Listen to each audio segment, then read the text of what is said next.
boa tarde para todos. Como estamos? Estamos bem? Hein?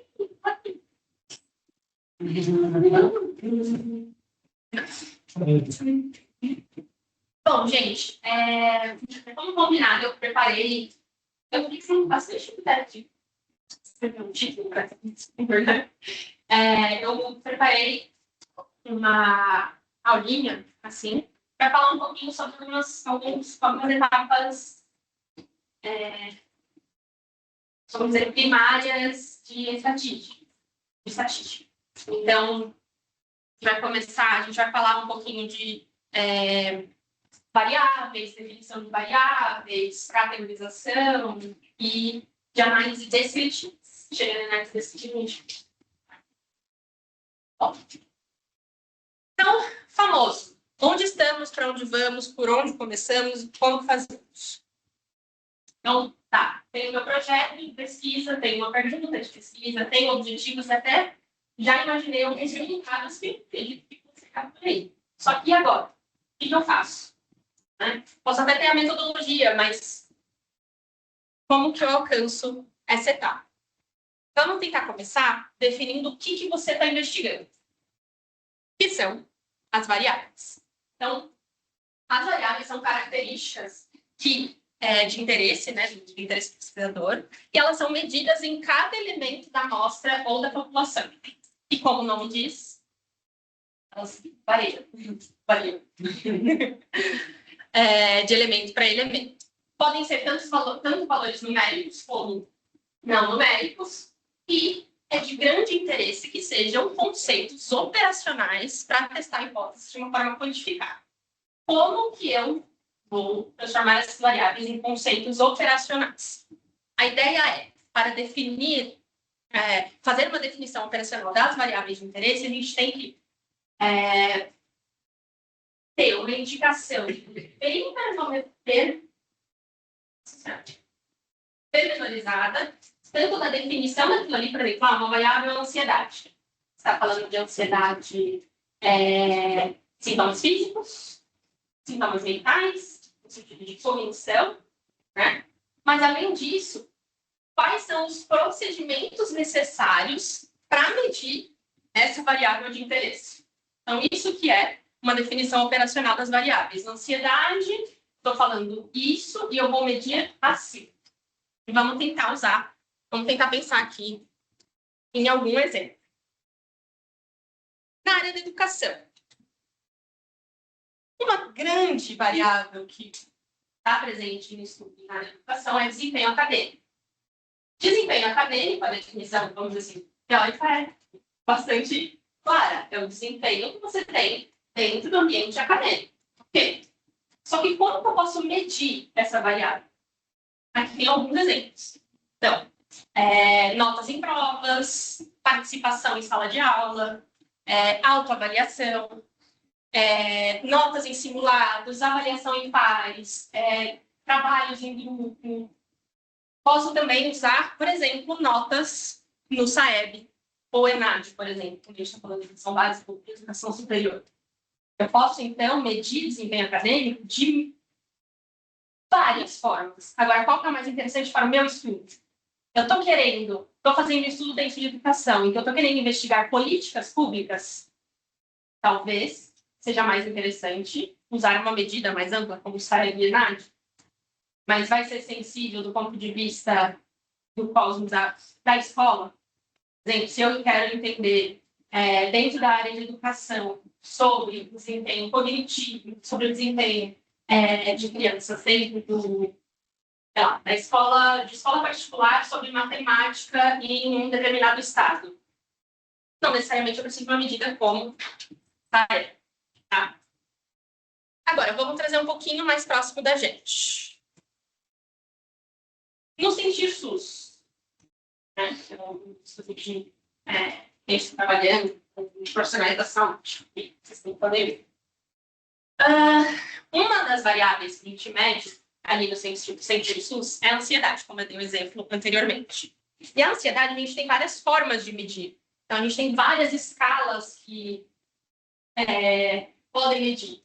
Hamilton, EAG, ou perguntar diretamente por mais tosco que seja, por exemplo, despertar você se sente ansioso, também é uma forma de medir ansiedade. Ou você se considera uma pessoa ansiosa, muda um pouco, mas também já muda, por exemplo, a concepção de ansiedade. Quando a gente fala assim, você se identifica como uma pessoa ansiosa, você tem muito mais de traço de ansiedade do que uma sensação física, um nervosismo mais físico, tipo taquicardia, sudorese excessiva, assim, sucessivamente.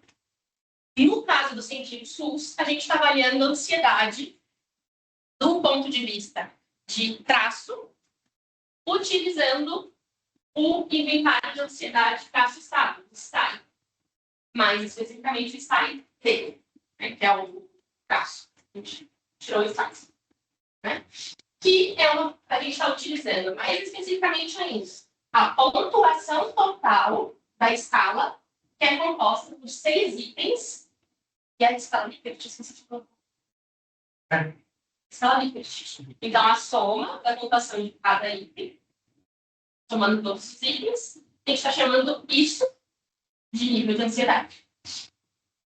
Então, isso é uma definição. Isso é uma definição operacionalizada da variável ansiedade no estudo CENTIR-SUS.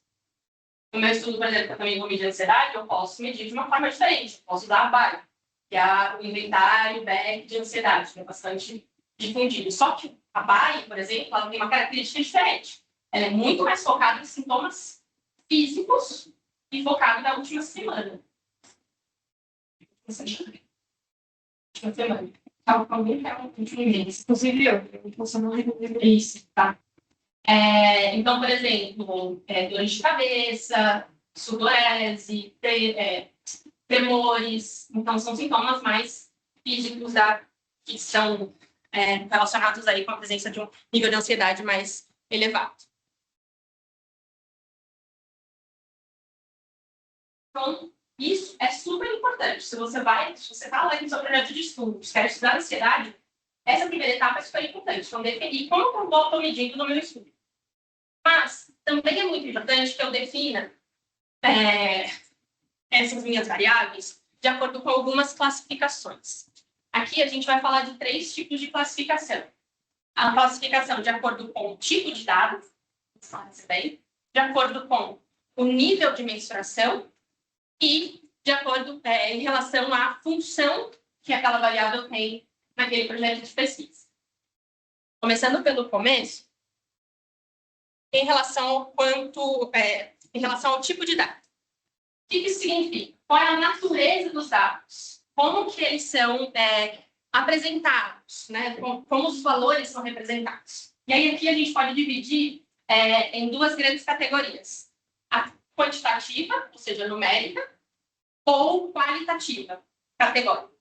Na quantitativa numérica, aqui a gente está sempre falando de valores que são numéricos. Tá?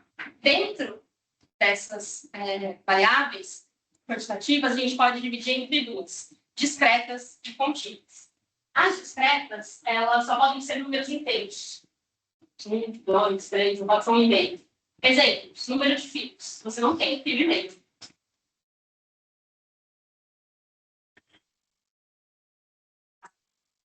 A gente pode falar número de residentes na casa, por exemplo, aqueles questionários sociodemográficos, quantas pessoas residem na casa. Não dá para ser meio. Namorado que fica dias de semana e não passa meio. Final de semana não é meio. Eu vou decidir para casa. E contínua são aquelas que a gente que podem assumir qualquer valor em um intervalo contínuo, incluindo valores que não são inteiros. Então, peso, altura, idade, renda em reais. Tá? Já as variáveis qualitativas, que não possuem valores quantitativos, mas que representam categorias, elas podem ser discriminadas entre 2 tipos, a nominal e ordinal. Qual que é a grande diferença? Ambas são categorias. A nominal, ela não é ordenada, ou seja, não tem uma ordem pré-definida, de instância, ou de direção, ou de... Enfim. A nominal não tem uma hierarquia entre as categorias. Então, poderia ser sexo, poderia ser cor dos olhos, filiação partidária. Já a ordinal, já espera-se que existe uma ordenação ou hierarquia entre as categorias. Então, por exemplo, nível de escolaridade. A gente tem uma hierarquia. Por quê? Nível de escolaridade, se a gente fala, por exemplo, ensino fundamental e ensino médio, espera-se que aqui a gente tem menos anos de escolarização do que, certo? Isso que a gente quer dizer em relação à hierarquia. Ou estágio da doença. Então, progressivo, vamos dizer assim. Quem quiser tirar dúvida, vai me perguntando. Mas beleza. E a segunda etapa de como distinguir a minha variável em relação ao nível de mensuração. Então, a gente sabe que essa categorização anterior, ela já dá um norte. Mas a gente tem o que a gente chama de nível de mensuração das variáveis, que é o quanto de informação aquela variável pode me trazer. É disso que a gente está falando. Então, a maneira como as variáveis podem ser quantificadas ou medidas descreve o tipo de escala usada e a precisão das informações que a variável fornece. Então, a gente tem esse quadro muito belo, que a professora Jéssica disponibilizou de forma muito amável. E a ideia desse gráfico, dessa tabela, é a gente entender que nessas categorias daqui para cá, a gente tem um aumento de nível de informação. Ou seja, vamos lá. Tem variáveis qualitativas. A nominal. A primeira variável que está disposta aqui. A nominal, aquela que eu falei, não tem hierarquia entre as categorias. Depois a gente já tem a ordinal. Então, a gente tem categorias, mas a gente tem uma hierarquia entre essas categorias. A gente já adiciona o nível de informação. Depois a gente passa para quantitativo. Então, é intervalar. Ou seja, possui uma ordem. Diferenças entre as categorias são mensuráveis. Não tem um zero absoluto, como, por exemplo, temperatura em Celsius ou anos no calendário.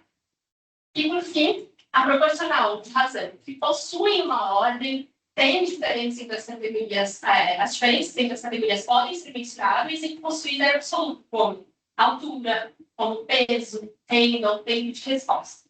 Por que isso é importante? Porque eu consigo melhor, ó. Uma mesma variável ela pode ser coletada de diversas maneiras, a depender da...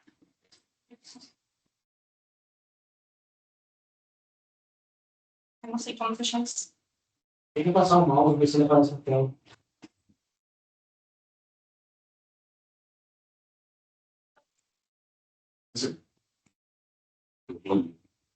Ah, não, mas é que fica na... Vai tentar no Teams? Chegar no Teams, né? Eu sei como diz. Bom, eu vou falar.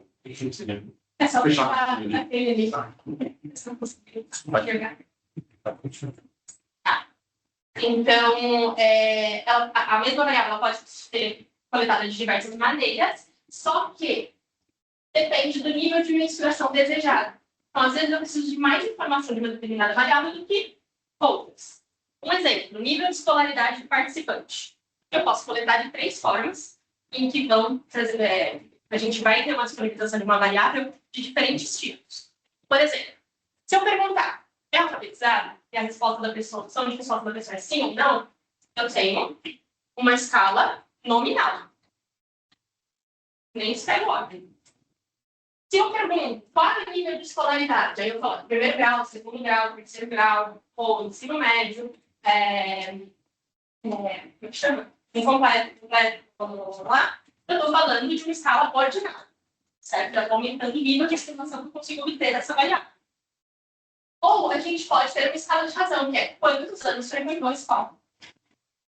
Então, a gente já preencheu vários questionários e já recebeu essa pergunta de diferentes formas, certo? Um outro exemplo, peso. Posso perguntar em qual categoria você se encaixa. Baixo peso, peso normal, sobrepeso ou obeso. Uma escala nominal. Uma escala ordinal, posso falar de um IMC, por exemplo, categoria de IMC. Uma escala de razão, peso em quilos. Conforme isso tem. Tá? Agora, a questão dessa quantidade de informação que uma variável pode nos entregar. Eu fico com a dúvida. Se puder voltar, Bom. acho que 2 slides, talvez, antes dos exemplos. Aí. Ali, na original definição, fala que a diferença entre as categorias não são mensuráveis. Não ficou claro isso para mim. Por exemplo, entre insatisfeito e satisfeito, eu não consigo medir o quão insatisfeito e o quão satisfeita a pessoa está. Então, eu não consigo... nesse exemplo aqui, eu consegui explicar melhor. Ó. Nesse exemplo dos corredores de uma maratona. Falar que o primeiro lugar foi tal, o segundo lugar foi tal, o terceiro lugar foi tal, eu não consigo calcular a diferença entre essas categorias. Ou seja, eu não consigo calcular que entre o primeiro e o segundo corredor foram 2 segundos de diferença. Mas entre o segundo e o terceiro foram 5 minutos. Entendi. Uma diferença objetiva. E isso que eu ia falar da questão da manipulação de uma variável. Então, quanto maior for o nível da escala, no sentido daquela tabela que você gostei de níveis de informação, mais você consegue manipular essa variável no sentido de a variável no máximo. Por exemplo, peso em quilos, ela pode se transformar, a gente pode avaliar ela de acordo com as categorias anteriores. Então, eu posso pegar peso em quilos e transformar em IMC, categorizar essas pessoas. Ou categorizar em sobrepeso, baixo peso e assim sucessivamente. Mas não o contrário. A pessoa que me responde o baixo peso, sobrepeso, não existe baixo peso, tem que ser. Peso normal, sobrepeso, obesidade, eu não consigo saber peso em quilos. Ou nem IMC. Então, esse nível de mensuração deve estar relacionado com a sua pergunta de pesquisa. Por isso, essa é a importância do nível de mensuração. Sim. Aí, o recomendado é que a gente sempre opte pelo nível mais alto de detalhes que a gente possa obter de uma determinada variável.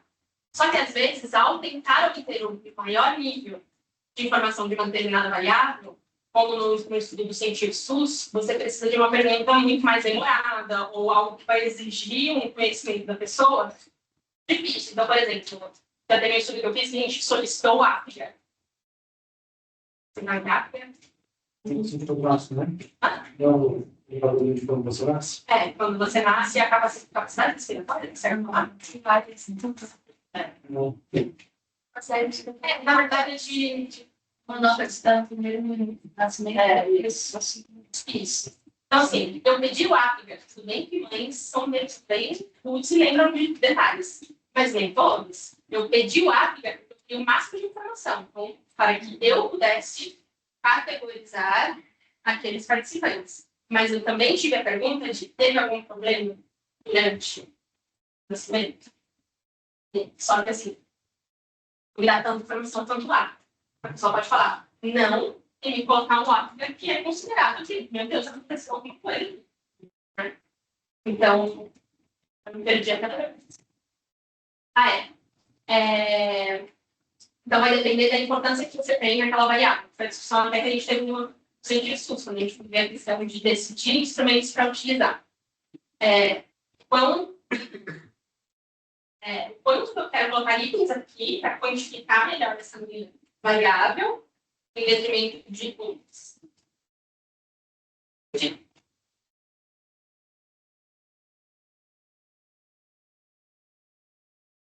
Um outro exemplo. Falando de anos dos participantes e idade. Eu poderia perguntar em qual categoria você se encaixa. Criança, adolescente, adulto, idoso. Adultos, muito adultos. Traumados. Adultos traumados. É isso. A ideia é que para variáveis que estão dispostas em categorias, eu não consigo tirar medidas que são importantes. Por exemplo, média de idade, desvio padrão. Anos dos participantes, eu consigo fazer essa separação e também consigo ter mais informações como, por exemplo, média, desvio padrão, eu consigo manipular melhor essa variável. Só que não sempre é possível manter as variáveis em níveis superiores de mensuração. Sempre que possível. O passador de slide está aqui. Eu estava passando. É sobre. Vamos lá. Então, falando sobre categorização de variáveis de acordo com a função na pesquisa. No CINTIR-SUS, eu peguei aqui o objetivo de um projeto, uma perninha do projeto do CINTIR-SUS, que é investigar a associação entre o consumo de álcool e a presença de transtornos mentais, como, por exemplo, ansiedade, depressão e estresse pós-traumático, entre profissionais da saúde. Esse é o nosso estudo a partir de agora. Certo? Aqui. A gente pode categorizar as variáveis em relação à sua função na pesquisa, 4 categorias. Variável independente, que seria a variável que ela também é chamada de preditor, de exposição ou preditor, que é a variável que a gente manipula dentro do estudo ou observa para verificar o seu efeito sobre a variável independente. Mas aí, aqui a gente está falando de uma variável independente que é o consumo de álcool. Então, eu quero observar o consumo de álcool para verificar o seu efeito na variável dependente, que, consequentemente, se aqui é o consumo de álcool, a dependente é a presença de transtornos mentais. Tá? A variável dependente, então, que também é chamada de resultado, desfecho, é a variável que a gente espera que seja influenciada pela independente. Tá? No exemplo, presença de transtornos mentais. Então, eu espero que com a variação ali no consumo de álcool, a variável transtorno mental seja impactada. Nesse estudo. Poderia ser um caso se o objetivo fosse diferente. Tá? A gente também pode categorizar como variável controle, que seria, a gente também pode chamar, ou pode ouvir falar sobre variáveis confundidoras, que são variáveis que a gente tem que manter, ou seria interessante mantê-las constantes ou controladas para não confundirem essa associação que a gente está tentando medir entre a variável independente e a variável dependente. Tá? Neste exemplo, apesar de não estar explícito aqui no objetivo, pensando nas possibilidades, uma variável controle poderia ser condição socioeconômica. Não fui atrás de referência, mas condição socioeconômica com certeza vai impactar o nível de consumo de álcool. Com certeza foi forte nesse tipo. Entende, né? Pronto. Dos profissionais da saúde. E a gente tem também a variável interveniente. As variáveis intervenientes são as que podem ser mediadoras ou moderadoras, ou seja, mediadoras, um mecanismo que é subjacente ali entre a variável dependente e a variável independente, ou moderadora, que são variáveis que modificam o efeito entre a variável dependente e a variável independente. Aqui, por exemplo, a gente poderia falar de uma variável mediadora, a qualidade de sono. A qualidade de sono pode mediar a relação entre a BD e a VI, que seria o consumo de álcool e transtorno mental.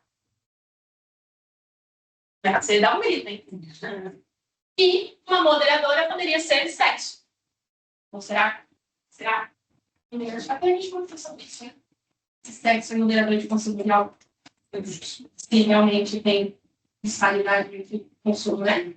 Então, poderia ser uma condição sexo, então, feminino, masculino, se altera essa questão do consumo e do diagnóstico de transtorno. Oi, volta. Eu não entendi o porquê que muita variável controle também é chamada de variável confundidora. Porque ela pode confundir o resultado que você está recebendo da associação das variáveis independentes. Por exemplo, vamos usar o exemplo da educação.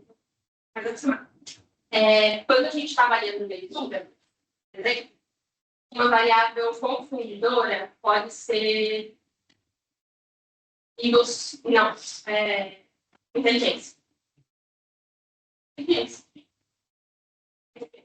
Pode ser inteligência. Por quê? A inteligência também vai impactar no nível de leitura, relação de leitura e de atenção. Também. Então, ela confunde, ela pode tirar ou aumentar um pedaço dessa relação se você não a controlar. Você usa ela a seu favor.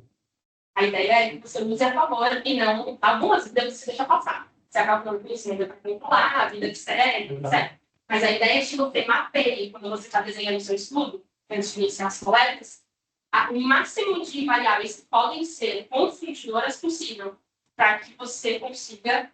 Você nunca vai conseguir mapear todas, nunca vai conseguir controlar todas, mas para que você consiga assim, olha, fizemos o esforço de controlar, por exemplo, nível de escolaridade,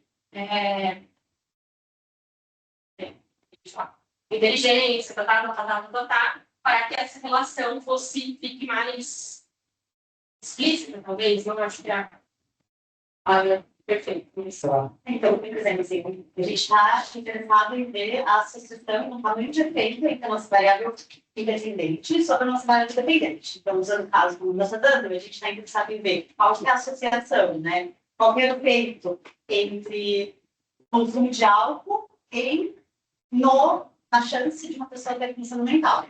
Essa é a nossa pergunta de pesquisa. Então, o quanto o consumo de álcool pode levar uma pessoa a desenvolver um transtorno mental. Tem uma série de outras variáveis que também explicam e também estão associadas tanto com a nossa variável dependente quanto com a nossa variável dependente. Então, por exemplo, a literatura mostra que a condição socioeconômica é uma variável importante. Então, assim, pessoas com menor nível de escolaridade têm maior chance de ter um maior consumo de álcool, e uma pessoa com menor escolaridade tem uma maior probabilidade de ter um transtorno mental. Então, a variável socioeconômica é uma variável que ela confunde esse tamanho de efeito de interesse. Como a gente quer esse tamanho de efeito de interesse, a gente precisa considerar a variável socioeconômica para a gente não usar essa variável, esse tamanho de efeito, sem estar confundida pelo fato de que, às vezes, algumas pessoas... Porque, assim, essas duas variáveis, elas podem estar correlacionadas de modo espúrio. Elas não estão correlacionadas por si, elas estão correlacionadas porque há variabilidade de outros fatores. Níveis socioeconômicos, entendeu? Então, uma pessoa, por ser de um nível socioeconômico mais baixo, ela tem maior chance de ter transtorno mental, ela tem maior chance de ter consumo de álcool, mas essa relação não tem nada a ver. Essa relação é espúria porque ela entendeu? Por exemplo, em relações tem aqueles vídeos de Tem um site, né? Então, por exemplo, o número de ataques de tubarão. E vem, você vem de picolé. O indicador é o verão. Entendeu? As pessoas, elas são mais mordidas por tubarões no verão e as pessoas compram mais picolé no verão. Então, comprar esse picolé não está associado com o indígena de tubarão. É o fato de que as pessoas no verão vão mais atrair no verão mais picolé. Então, essa variável de controle vai te ajudar a encontrar uma nossa relação. A relação real que você está tentando confirmar se essa relação realmente está ali ou se ela, na verdade, ela já é explicada pela uma terceira variável. Quando você a gente falar de diagrama causal, aí a gente vai desenhar. E aí, quando a gente desenhar, e as coisas... Vai tentando desenhar para isso. Vai chegar no DAG e vai ficar mais... Aí a gente vai entender. Mas aí, nesse caso, nesse exemplo, a condição socioeconômica dos profissionais de saúde. Essa é uma variável que a gente tem que ter o cuidado de não existir variação dentro da amostra, ou seja, todos têm a mesma condição socioeconômica. Pelo contrário, por existir variação dentro da nossa amostra, que a gente tem que estatisticamente modelar para que essa variação não atrapalhe no efeito que a gente está procurando. Entendeu? Nada mais para falar só para o programa. Então, eu vou precisar levar em conta de alguma forma. Levar em conta. Levar em conta é o que a gente chama de ajustar na análise. Que é incluir variável socioeconômica na hora que você estiver fazendo essa análise. Então, assim, você vai fazer. Mesmo com a condição socioeconômica, ainda tem relação e tal. Você fala isso para o programa de estatística. Exato. Quando você for colocar lá na análise, você coloca, além de isso aqui predizer isso, eu também quero que você incorpore no modelo essa variável. E aí, depois, na resposta que você vai dar, quando você vai integrar, você fala assim, que mesmo ajustando para a variável socioeconômica, mesmo levando em conta a variabilidade socioeconômica da minha amostra, ela tem efeito em... Então, ela acaba sendo usada como uma forma de... Como é que eu vou dizer? Fazer como se fosse a prova dos nove, vamos dizer assim, a análise. Porque, assim, pode eu estou dizendo, às vezes esse efeito que você está procurando, ele está sendo confundido com uma terceira variável, aquela associação não existe, entendeu? Tá. E aí você consegue dizer Em relações um pouco mais sutis, é mais difícil de você ter essa certeza. Então, por exemplo, o consumo de álcool e produção ambiental, a gente já tem uma literatura mais robusta que já, né, realmente existe. Agora, por exemplo, no meu projeto, o diagrama ali de relação, ele é um pouco... E tem mais chances de de acontecer isso. De, putz, não mais se relaciona. Eles... Bem... porque tudo isso, na verdade, assim, é meio que um modelo teórico, então é algo que você desenha, porque todo mundo, né, quer encontrar um efeito. A gente quer encontrar esse efeito dessa variável nessa. Em geral, né? Não é todo mundo que quer, mas assim, no geral, as pessoas querem isso. Aí você, em literatura, você vai procurar quais são os fatores que estão associados tanto com isso como com isso, para você conseguir ajustar. Mas não é sempre que você consegue tudo que a gente precisa. Pelo contrário. É possível, né? Nesse caso, por exemplo, sei lá, o cara tem pai alcoólatra. Exato. Não sei nem se tá A gente não boa. está fazendo lá no Exato, né? Exato, nem tem como. Exato. Mas assim, pelo menos é um pressuposto teórico que você tem, que você meio que decide até, que você fala assim, eu desenhei e decidi que eu vou ajustar por isso, mesmo sabendo que pode ser outras variáveis. Mesmo que a gente tem o melhor que a gente pode fazer, entendeu? Que é controlar por alguma. É que tem algumas perguntas de pesquisa que não tem como você não controlar, porque senão você está enviesando o time da máquina. Você não tem segurança no que você está dizendo. Sei que você não quer dizer, eu posso só... A gente evitando segurar a postura, não perdeu a a gente pode trocar a câmera aqui. Sim. Aqui, ó. Isso geralmente tá sozinho. É que eu acho que não tá pegando. Mas em cima da pergunta, então, eu tenho duas variáveis, A e B, eu estou medindo. Então, estou olhando para elas, certo? Então, uma variável que eu não estou olhando, está além do que a dúvida é o seguinte: o fato é, se A subir ou descer aqui, em conjunto, diretamente, de maneira diretamente proporcional, A e B subindo e descendo, então tanto faz. Se isso vai ser positivo ou negativo, o que vai aparecer aqui? Vai aparecer que a correlação vai ser diferente de zero. Matematicamente, você vai encontrar esse resultado, que não implica interpretar que essa correlação existe. E para essa correlação existir, isso aqui tem que ter uma condição que A varia com B se somente B variar com A. Primeiro, eles estão falando de uma terceira variável, é o seguinte: se eu não olhei essa variável, suponha que A varia pela influência de C, e B varia pela influência de C. Isso é uma variável que não está sendo observada. Essa é uma variável que ela está oculta na pesquisa. Então, nesse caso, a correlação ela não existe. Ela matematicamente vai existir, mas ela não existe na realidade a correlação das duas. Porque a partir do momento, se eu controlo o efeito aqui, então igual eu faço um experimento. Se eu, por exemplo, zerasse a influência de C aqui, se eu zerasse essa influência experimentalmente, isso aqui desaparecer. Então, quando essa correlação existe, se somente se C existir, então essa correlação entre A e B é nula. Essas condições matemáticas para que isso aconteça. Mas tá? Então, isso de não ver, por exemplo, é porque a gente geralmente não vai conseguir cobrir tudo. Quem vai muitas vezes dar essa pista é a teoria. Agora, não é porque a teoria não previu que não pode existir uma diferença nessa cadeia aqui de associações.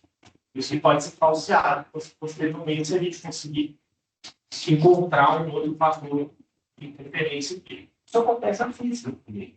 Até ter gravidade, como é que as pessoas explicavam, né? Por exemplo, os fenômenos lá de jogar maçã na pilha e tudo mais. Eles usavam outros modelos teóricos. E aí a gente tem falado aqui que na psicometria, na psicologia, na saúde, a gente tem caminhado cada vez para modelos mais baseados em teoria do que modelos baseados somente na inspeção da empiria. Modelos mais dedutivos e menos dedutivos.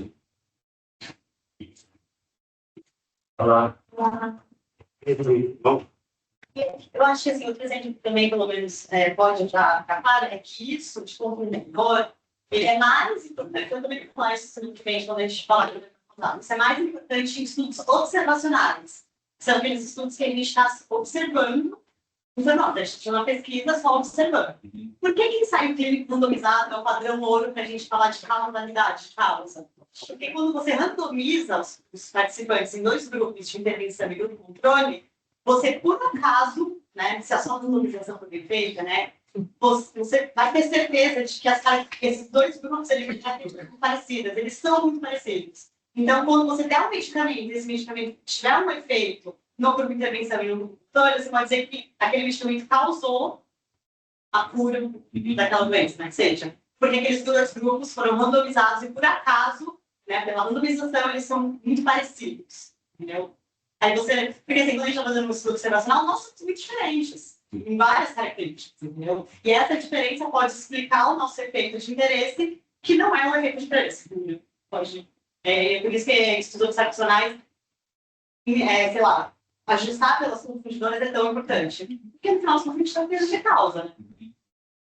Apesar de ser difícil. Outro dia, na aula, o professor deu o exemplo de uma pesquisa que foi feita uma vez, que buscava correlacionar consumo de café com câncer. Eu vi a chamada para essa notícia. Consumir café com câncer. Não, na verdade, é o contrário. Eles encontraram uma correlação entre quanto mais café a pessoa tomava, mais câncer de pulmão. Cigarro. Não consome. Exatamente. Mas aí, a minha pergunta é o seguinte. Nesse caso, a pessoa fumar, ela é a variável interveniente ou é o controle? Nesse caso, você quer ver o tamanho de efeito que você quer medir é se café causa câncer, esse é o tamanho de efeito que você quer ver, cigarro é um confundidor. Porque pessoas que fumam têm maior chance de tomar café e pessoas que fumam têm maior chance de ter câncer de pulmão. Mas, desse critério, não poderia ter uma variável controle que é, todos os participantes não fumam. Não, sim. Se todos os participantes não fumarem, é que aí você só poderia responder, por exemplo, que que café causa câncer e não fumantes. Isso, exato. E aí você dá um yes. Exato, sim. Aí você não tem Por isso que a variabilidade, né? Entendi. Você consegue extrapolar o teu achado para a sua população. Então, por exemplo, se eu for fazer uma pesquisa na qual eu vou avaliar a qualidade do sono e a ansiedade da pessoa, seria interessante eu ver se ela toma café ou não. Se o café for uma variável que você acredita, que a literatura diz que aumenta a chance da pessoa tomar pior qualidade de sono e o café está associado a maior nível de ansiedade, sim. Seria Mas não seria uma variável controle. controle. Deixa a pesquisa, isso torna a pesquisa mais difusa, talvez? Não necessariamente. Sim, você está considerando mais fatores, considerando mais variáveis no seu modelo. Eu consigo mais rigoroso na definição da proposta. A minha avó é permitidora, eu tenho que monitorar tudo. Eu acho que se eu tenho que monitorar tudo, eu acho que isso pode ter uma variável. Eu tenho que pesquisar se existe algum estudo que indique isso. E aí, se eu não achar nada, por exemplo, Você pode afirmar que sim, pode afirmar que não, é difícil, não corre esse risco, porque a gente não consegue ter acesso à tecnologia. Mas, assim, a ideia de ser confundidora não pode até ser fundiosas. Só que para justificar, você tem que ir atrás da literatura. Agora, não achar nada na literatura falando disso, de experimentais, dizendo que, olha, realmente, confundidora não necessariamente pode existir um modelo teórico que não é testado, e fale, olha, talvez ela seja confundidora por causa disso, isso. Também pode ser algo que você pode considerar. Agora, como a gente diz, a ciência hoje em dia você não inventa a roda. Mas a gente achar essas coisas. Também depois eu falo. E por que é importante saber a classificação das variáveis no seu estudo? Primeiro, essas categorizações, elas, na verdade, vão te dizer quais limites vocês têm em relação à análise estatística, né? Então, existem análises estatísticas que têm pressupostos. Pressupostos esses que, por exemplo, só podem ser realizados esses testes em variáveis quantitativas, e assim sucessivamente. Clareza na formulação das hipóteses. Quando você sabe o que você está estudando e como você mede, fica mais fácil ter hipóteses mais concretas. Precisão na coleta de dados. Então, ter isso antes de iniciar a coleta de dados, em experiências bastante recentes de estudos, você consegue programar melhor o seu estudo para ter resultados que se adequem melhor à sua pergunta de pesquisa. Pode acontecer, por exemplo, de Einstein, né, não ser exatamente a melhor escala para aquela pergunta que você estava fazendo. Avaliar a necessidade de Einstein pode ser. Né? Interpretação e comunicação dos resultados facilita bastante, e controle de variáveis confundidoras. Tá? Também, essa categorização vai aumentar tanto a validade interna quanto a validade externa deste estudo, desse projeto de pesquisa. Beleza. Defini tudo, coletei dados, e agora um passinho a mais em relação à estatística. Primeira etapa de análise de dados, eu acho que assim, pós-cuidados com banco, tá? São o que a gente chama de análises descritivas. Tá? Então, a estatística a gente poderia dividir, por exemplo, em estatística descritiva e inferencial. A descritiva é meio autoexplicativa, você descreve, e a inferencial a gente tenta fazer inferências a partir de análises ali dos dados. Então, a ideia da análise descritiva é descrever aqueles dados, explorar e descrever aqueles dados, né? Organizar, resumir as informações que estão ali, para ter uma visão geral, ou conseguir compreender, ou identificar padrões ou tendências naqueles dados. Tá? Opa, estava indo para o lado errado. Então, como que a gente faz análises descritivas de dados que são de qualitativos? Então, categóricos, nominais, ordinais. Né? Então, como a gente não consegue tirar uma média de categorias, a gente pode descrever, por exemplo, em frequência. A gente pode descrever, vamos falar aqui de uma categoria... Então... Não. Por exemplo, o nível de escolaridade em relação ao ensino médio, etc. Eu posso verificar ou descrever esses dados a partir de uma frequência. Quantas pessoas dentro da minha amostra estão dentro da categoria tal? Quantas pessoas da minha amostra estão dentro da categoria tal? Números só, contagem de pessoas não é muito explicativo, mas se a gente está falando de frequência, então, porcentagem de pessoas dentro da minha amostra estão em determinadas categorias, é o que é mais indicado. E uma representação gráfica desses dados, os mais indicados são gráficos de pizza ou gráficos de barras. Tá? Barra, né? Tá, isso. E dado tem aqui, da representação gráfica, mais gráficos. E as quantitativas, a gente geralmente é importante a gente medir, eu vou colocar uma, vai para outra. Uau!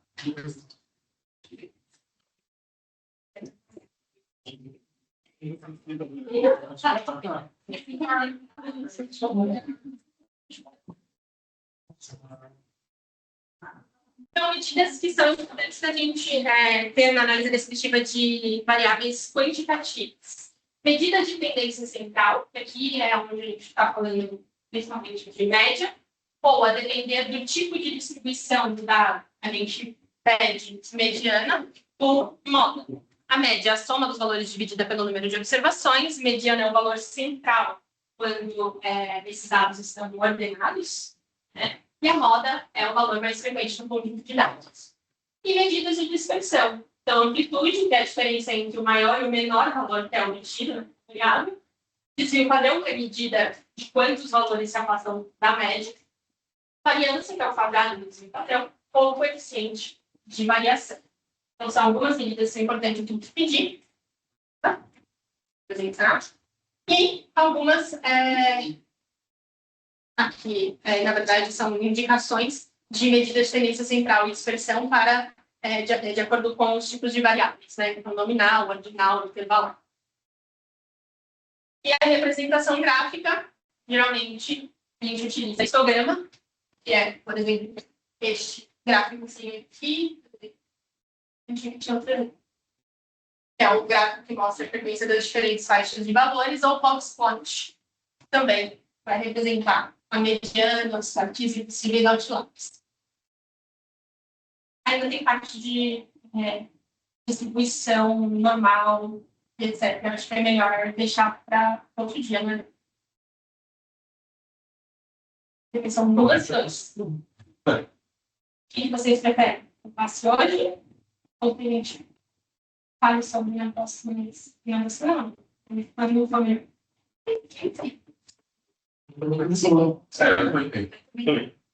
Assim. Tá. Sei descrever, bonitinho, tem que usar, escolher tal gráfico, mas... E preparação para as análises diferenciais? Então, falo. Quais são os... Como eu falei, para rodar análise, a gente existem alguns pressupostos para rodar análise. E são pressupostos. Na verdade, se você enfiar o dado lá e clicar para rodar, ele vai rodar. Na maioria das vezes, ele vai sair um resultado lá. Só que existem pressupostos que é para garantir que aquela análise está saindo com um resultado que é confiável. Mais conhecidos aí desses pressupostos para algumas análises é o pressuposto da normalidade, de uma distribuição normal de dados. Eu falo que é o maior valor das pessoas mesmo do além, não tem graça. É normal. É normal. Mas quando a gente está começando a inventar, Isso foi normal, não? normal, não? Não sabe fazer. Então, quando a gente fala de uma distribuição normal, eu não estou falando de uma distribuição... A palavra normal, na verdade, deriva disso, não deriva de uma distribuição normal, a definição é que é uma distribuição de valores que apresentam pico na região central e que a distribuição geralmente dita ter uma forma de símil. Deixa eu ver se eu coloquei. Dessa forma aqui, sendo que a maioria da sua dos dados, a maioria da população está nessa área do gráfico aqui. Essa, por exemplo, é teoricamente a distribuição de QI da população. A maioria da população está aqui. Ou seja, tem um QI entre 95.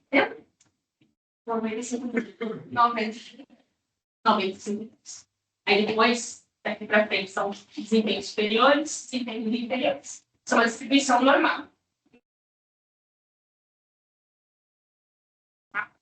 Agora, quando você analisa graficamente, esse aqui é um exemplo super legal de estatística sem matemática, psicólogos, que ele coloca a curva normal em vários histogramas, e a ideia é você tentar analisar nesses gráficos qual distribuição ele se assemelha com uma curva normal.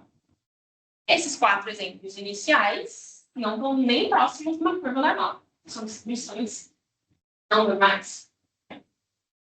Agora, como a gente pode medir a normalidade dessa distribuição?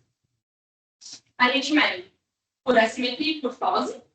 São estatísticas, né? Valores que você consegue pedir no programa. Que a simetria seria a medida do grau de assimetria da distribuição dos dados. Então, eu vou mostrar uma imagem. E a kurtose é a medida da pontiagudez ou do achatamento da curva. Ó, kurtose é o quanto é pontiagudo. E a simetria é o quanto ela está deslocada.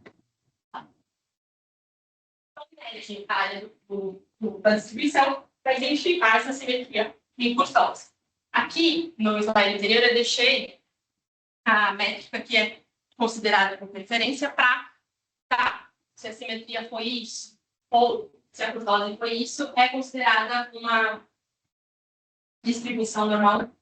Primeiro, que a simetria e a kurtose também vão dizer para a gente características dessa curva.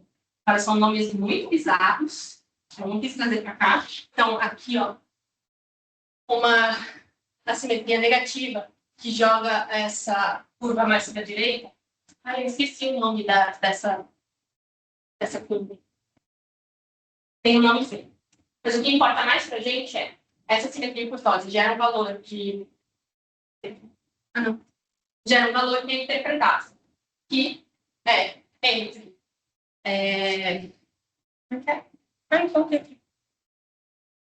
Simetria e kurtose é menos 1 a 1? Cada só. Depende. Tem um padrão que a gente segue para falar assim, olha, isso é normal, não é normal. Só que a gente também está bastante acostumado, principalmente da graduação, de rodar testes estatísticos que são testes de hipóteses para testar a normalidade, como o Gorov-Smirnov, Shapiro-Wilk, Hamilton Carney, que pelo menos eu tive mais contato durante a graduação, foi Shapiro-Wilk e o Gorov-Smirnov. A questão desses testes é que eles são muito sensíveis a pequenas violações de normalidade. De normalidade, né? Então, principalmente amostras grandes. Quando eu falo amostra grande, eu já vou pensar lá em 1000. É a partir de 50. Então, uma amostra. 50 amostras. Pessoas, por exemplo, em caso. Então, a partir de 50, eles já são muito sensíveis a essas variações. Então, qualquer coisinha ele já fala, não. Não é normal. Eles não são muito legais de se utilizar. A não ser que você tenha uma amostra menor que 50. Tá? Então, eles podem indicar não normal, mesmo quando a distribuição é aceitável para ser considerada normal. Por isso, é muito importante que a gente sempre combine. Tem que rodar, é importante, ainda tem algumas situações em que é muito importante vocês reportarem a análise, ou como Gorov, ou eu, mas sempre em conjunto com a análise gráfica. Então, fazer o histograma, para dar uma olhadinha, e a simetria e kurtose. A prática, geralmente, que me ensinaram, eu faço é principalmente a simetria, kurtose e a análise gráfica. Aquele histograma, ou o QQ-plot, ou box-plot. Eles medem as mesmas coisas que o Shapiro-Wilk e o Smirnov, mas, porém, eles são mais... Sim, é mais... São mais sensíveis porque não são testes de hipóteses, mas porque eles são melhores indicadores da distribuição daqueles dados. Tá? Assim. Oi. Estou pensando na questão do conceito da normalidade, porque, assim, às vezes uma normalidade ela pode ser fabricada ou desconstruída de acordo com a escala que a gente usa ou os agrupamentos. Tem alguma boa prática para evitar que isso aconteça? Você diz categorizar... Exato. Por exemplo, eu vou fazer uma avaliação de faixa de idades, uma outra coisa aqui, tá? Todas as faixas de idade têm que ter o mesmo número de anos, por exemplo. Eu vou fazer de 0 a 10, 10 a 20, 20 a 30 e 30 a mais. Porra, ainda vai uma cacetada de gente. É que, na verdade, a normalidade, e aí eu acho que isso é um pouco falando, não é algo que a gente tem que almejar nos nossos dados. Normalidade é uma característica dos dados. Se deu normal ou não deu normal, é o dado falando com você. Eu sou assim, ponto, acabou. Dentro daquela amostra que você retirou de uma população. Então, até, por exemplo, QI, se eu avaliar uma amostra, sei lá, de 100 pessoas, mas dentro de uma cidade específica, pode dar uma distribuição não normal. Entende? Então, não é algo que eu vou ajustar o meu método para que os dados sejam normais, entendeu? E tem que ser uma média. O dado que vai te dizer. É o dado que vai me dizer. E aí eu vou lidar com ele a partir dessa característica. Porque eu consigo lidar com ele de qualquer forma. Se ele é normal, se ele não é normal, tal, como é que chama? Tal distribuição, dá para lidar. Ponto. A questão é, eu estou usando teste estatístico que pode analisar esse tipo de dado, que é a questão de fazer estatística consciente. Que é o que eu falei, eu posso rodar uma análise que é dedicada para um dado que tem uma distribuição normal e um dado que tem uma distribuição bizarramente não normal. Vai sair um resultado. Agora, aquilo ali talvez não seja tão confiável. Você também esse poder dos próximos testes são os dados. Mas, por exemplo, eu quero um teste estatístico que eu quero fazer para analisar a diferença entre dois grupos. Eu vou ter teste de diferença para a amostra com distribuição tal, distribuição tal.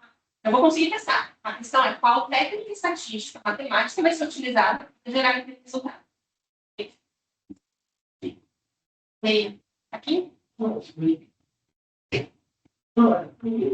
A estatística é condicionada à distribuição. Por isso que as análises descritivas são muito importantes, é a primeira coisa que a gente faz. A gente precisa dar uma olhada na cara daquele dado, para saber como cuidar dele, como retirar, assim, extrair os resultados que eu estou querendo da minha pergunta de pesquisa. Às vezes você faz uma estatística que não como é que a gente chama? Não é adequada para aquele tipo de dados, te dá um resultado que você não esperava, e na verdade era uma questão de.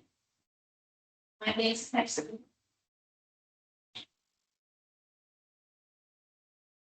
É isso.